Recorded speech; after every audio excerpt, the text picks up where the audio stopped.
पति, पत्नी और नौकरानी। शीतल और अभिमन्यु की शादी को 5 साल हो चुके थे, लेकिन अभी तक उनका कोई बच्चा नहीं हुआ था। इसकी वजह से शीतल और अभिमन्यु परेशान रहते थे, लेकिन उन दोनों से ज्यादा परेशान थी शीतल की सास, यानी अभिमन्यु की माँ जानकी देवी। जानकी देवी चाहती थी कि जल्दी से जल्दी उनकी गोद में पोता या पोती आ जाए, और इसीलिए वो अपनी बहू शीतल को लेकर एक दिन हॉस्पिटल पहुंची। डॉक्टर मैडम, जरा ठीक से चेक करके बताइए ना। कई बड़े बड़े डॉक्टर को दिखाया है, लेकिन मेरी बहू माँ ही नहीं बन पाती। मैंने शीतल को बहुत अच्छे से चेकअप किया है।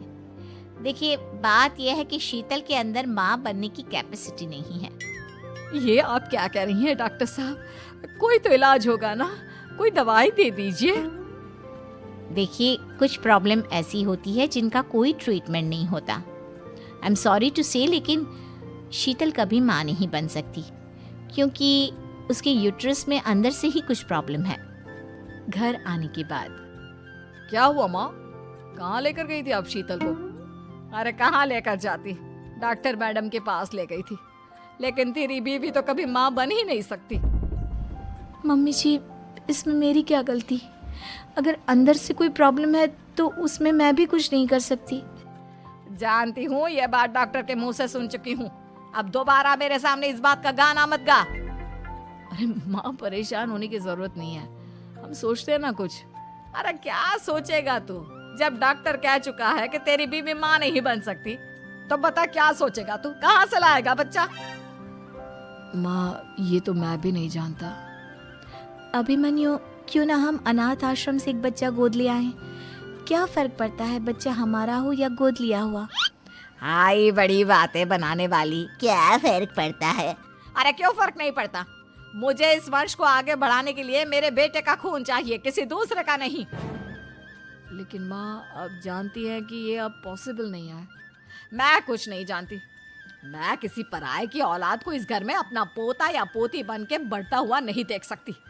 मेरा वंश मेरे बेटे के खून से ही आगे बढ़ेगा। लेकिन मम्मी जी, ऐसा कैसे हो पाएगा? आप अच्छी तरह जानती है ना, मेरा और अभिमन्यु का बच्चा नहीं हो सकता। तो मैं अपने बेटे की दूसरी शादी करवाऊंगी, और अपनी दूसरी बीवी से ये मुझे बच्चा पैदा करके देगा। ये आप क्या कह रही हैं माँ? मैं किसी और से शादी नहीं करने वाला। मेरे रहते हुए आप अभिमन्यु की शादी किसी और से करवाएंगी? मम्मी जी, आप ऐसा कैसे कर सकती हैं?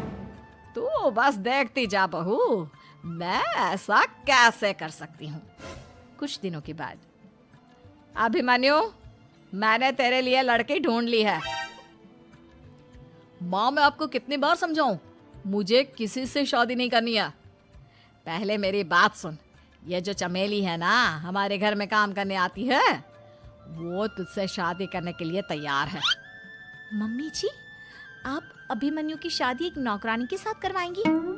वो इसलिए क्योंकि चमेली दिखने में बहुत खूबसूरत है, बच्चा भी सुंदर ही होगा। मम्मी जी, लेकिन एक बच्चे के लिए अपने बेटे की शादी नौकरानी के साथ करवाना, क्या ये सही है? अगर अभिमन्यु ने शादी नहीं की ना, तो मैं अपनी जान दे दूंगी। अब देख लो, अगर तुम्हें अपनी माँ की जान प्यारी है तो तुम्हें इस नौकरानी के साथ शादी करनी ही होगी। इस तरह जानकी देवी अपने बेटे अभिमन्यु की शादी नौकरानी चमेली के साथ करवा देती है। कुछ दिनों के बाद, नौकरानी से मालकिन बन के तो मजा आ गया। अब तो मैं इस घर की मालकिन हूँ। देखो, अपने आप को ज्यादा मालकिन समझने की कोशिश मत करो।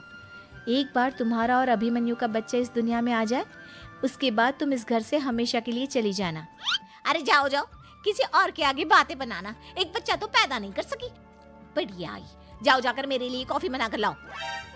नौकरानी मैं हूँ या तुम?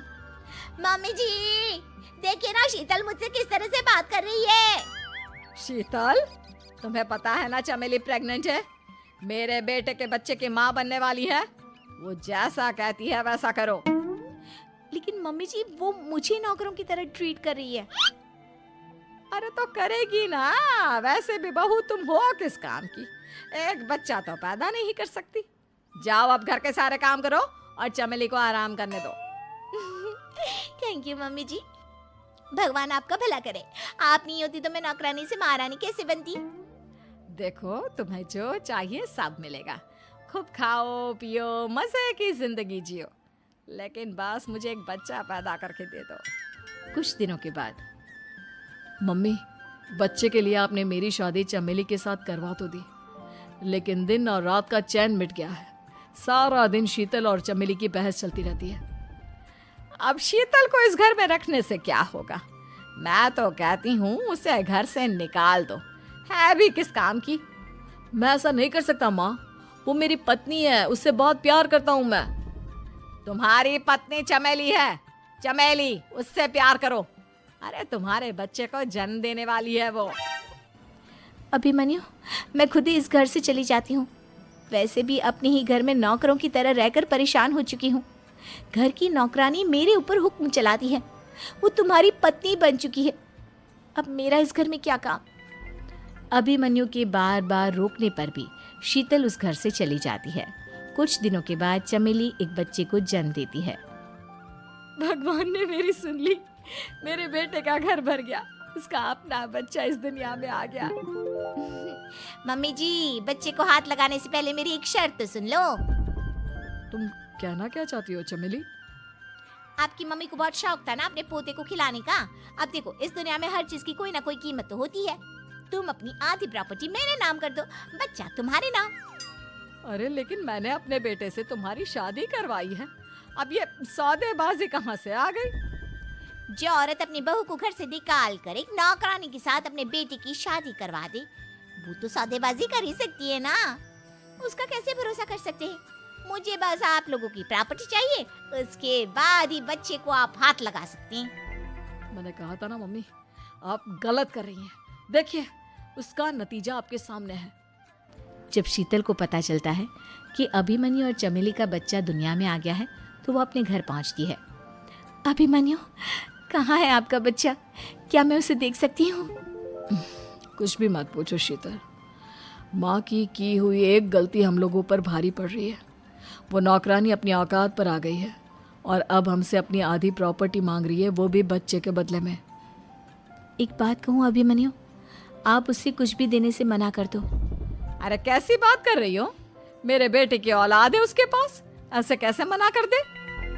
मम्मी जी, वो अभिमन्यु का बच्चा नहीं है, वो चमेली और उसके बॉयफ्रेंड का बच्चा है। ये तुम क्या कह रही हो शीतल? ये देखिए वीडियो, चमेली और उसका बॉयफ्रेंड आपस में बातें कर रहे हैं कि उन दोनों ने मिलकर आपको बेवकूफ़ बनाया है और अब इस बच्चे के बदले आपसे प्रॉपर्टी भी हड़प लेंगे। हे भगवान, ये मुझसे क्या हो गया? ना तो बच्चा मिला और अपने बेटे की नौकरानी के साथ शादी करवा दी सो अलग। अब क्या होगा? मुझे माफ़ कर दो शीतल, मेरी वजह से तुम्हें बहुत तकलीफ हुई है। अभिमन्यु, मैंने कहा ना, उस नौकरानी को उसके बच्चे सहित इस घर से बाहर निकाल दो। लगता है मेरे अभिमन्यु का बाप बनने का सपना अधूरा ही रह जाएगा।